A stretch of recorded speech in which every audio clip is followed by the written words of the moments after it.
आप देख रहे हैं नॉन स्टॉप एट 9। मैं हूं मानक गुप्ता। बोलना बजट पर था, लेकिन राहुल गांधी शुरू से अंत तक किसानों पर बोलते रहे। लोकसभा में इसे लेकर जमकर हंगामा हुआ। कांग्रेस नेता राहुल गांधी ने कृषि कानूनों के विरोध में केंद्र सरकार को सदन से ही ललकार दिया। तीखे तेवर के राहुल ने तंज भी कसा। बोले ये सिर्फ 4 लोगों की सरकार है, हम 2 हमारे 2। आंदोलन में मारे गए किसानों को राहुल ने शहीद कहा और उनके लिए संसद में मौन हो गए। तो पहले कानून का कंटेंट मंडी को खत्म करने का है। इसका लक्ष्य मंडी को खत्म करने का है। दूसरे कानून का कंटेंट क्या है कि बड़े से बड़े उद्योगपति जितना भी अनाज, जितना भी फल, जितनी भी सब्जी स्टोर करना चाहते हैं वो स्टोर कर सकते हैं। कोई लिमिट नहीं, जितना वो होल्ड करना चाहते हैं कर सकते हैं। दूसरे कानून का कंटेंट एसेंशियल कमोडिटीज एक्ट को खत्म करने का। दूसरे कानून का कंटेंट जमाखोरी को अनलिमिटेड तरीके से हिंदुस्तान में चालू करने का। अब तीसरा भी कानून है। तीसरा कानून का कंटेंट जब एक किसान हिंदुस्तान के सबसे बड़े उद्योगपति के सामने जाकर अपने अनाज के लिए, अपनी सब्जी के लिए, अपने फल के लिए सही दाम मांगे तो उसे अदालत में नहीं जाने दिया जाएगा।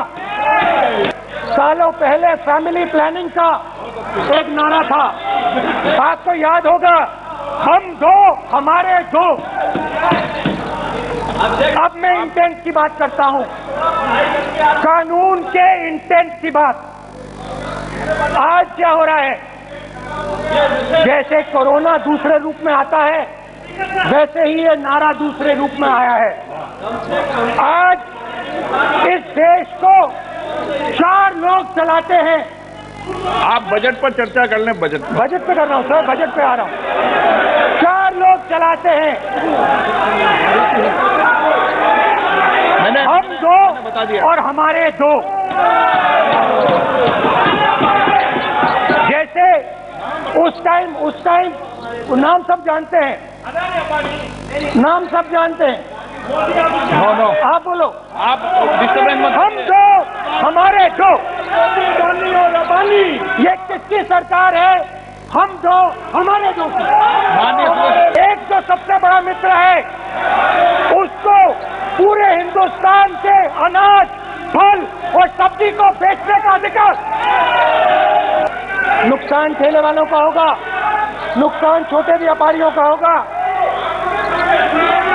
नुकसान जो लोग मंडी में काम करते हैं, लाखों लोग, उनका होगा। अब चलिए दूसरे कानून की इंटेंट की बात करते हैं। दूसरा कानून का इंटेंट दूसरे मित्र की मदद करने का है। दूसरे मित्र को पूरे देश में अनाज, फल और सब्जी की मोनोपोली दी जा रही है। अब आज दूसरा मित्र 40% हिंदुस्तान का अनाज अपने साइलों में रखता है। हाँ, आपने ऑप्शन दिया है, 3 ऑप्शन दिए हैं। पहला ऑप्शन भूख, दूसरा ऑप्शन बेरोजगारी, तीसरा ऑप्शन आत्महत्या। ये 3 ऑप्शन आपने दिए हैं। दूसरे कानून का इंटेंट है कि एक व्यक्ति को आप पूरे देश के अनाज की स्टोरिंग की मोनोपोली दे दो। ये अपमान कर रहे हैं सर, ये आपका भी अपमान कर रहे हैं, क्या है सबका भी अपमान कर रहे हैं सर। कि इस देश की जो रीढ़ की हड्डी है, किसान, मजदूर, छोटे दुकानदार, व्यापारी, उस रीढ़ की हड्डी को तोड़ के टुकड़े टुकड़े करके 2 मित्रों को दे दो। Sir, rule 218 sir, they are kept in Adani's and Ambani's place. Let him prove that. Sir आपने माइक बंद कर दिया। बोलने दीजिए, माइक बंद कर दिया सर आपने। सर बजट में क्या एग्रीकल्चर मुद्दा नहीं है? बजट में क्या एग्रीकल्चर मुद्दा नहीं है? सालों बाद एक बार फिर पहली बार हिंदुस्तान के लोगों को भूख से मरना पड़ेगा। पहली चोट नोटबंदी थी। आइडिया क्या था?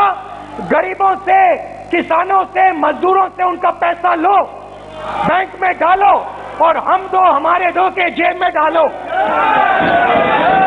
फिर गए जीएसटी, गब्बर सिंह टैक्स, 5 अलग अलग टैक्स, और फिर से उन्हीं बेचारों पर आक्रमण। फिर कोरोना आता है। कोरोना के समय मजदूर चिल्ला चिल्ला के कहते हैं हमें बस का टिकट दे दीजिए, हमें ट्रेन का टिकट दे दीजिए। नहीं नहीं नहीं, तुम्हें नहीं मिलेगा, तुम पैदल घर जाओगे। एक मिनट माननीय सदस्य प्लीज। मगर टैक्स माफ जरूर होगा, माननीय सदस्य जरूर होगा। माननीय सदस्य 5 उद्योगपतियों का टैक्स होगा। माननीय सदस्य प्लीज। और आज नहीं, कल भी ये देश रोजगार नहीं पैदा कर पाएगा, क्योंकि आपने इस देश की रीढ़ की हड्डी तोड़ दी है। आपको बात अभी समझ नहीं आई है। ये देश का आंदोलन है और ये किसान सिर्फ रास्ता दिखा रहा है। किसान अंधेरे में टॉर्च दिखा रहा है और एक आवाज से ये पूरा देश उठने वाला है। आप लिख के ले लो मुझसे, किसान 1 इंच पीछे नहीं हटने वाला है। किसान आपको हटा देगा, मजदूर आपको हटा देगा, छोटा दुकानदार आपको हटा देगा, मगर वो पीछे 1 इंच नहीं हटने वाला।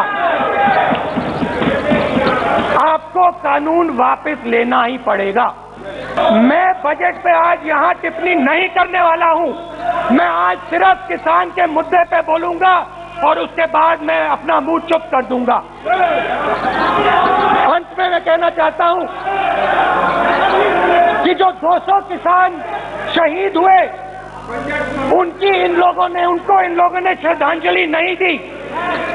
मैं सब सांसदों से कहना चाहता हूँ, मैं अपने भाषण के बाद 2 मिनट शहीदों के लिए मौन रहूंगा। आप मेरे साथ खड़े हो जाइए।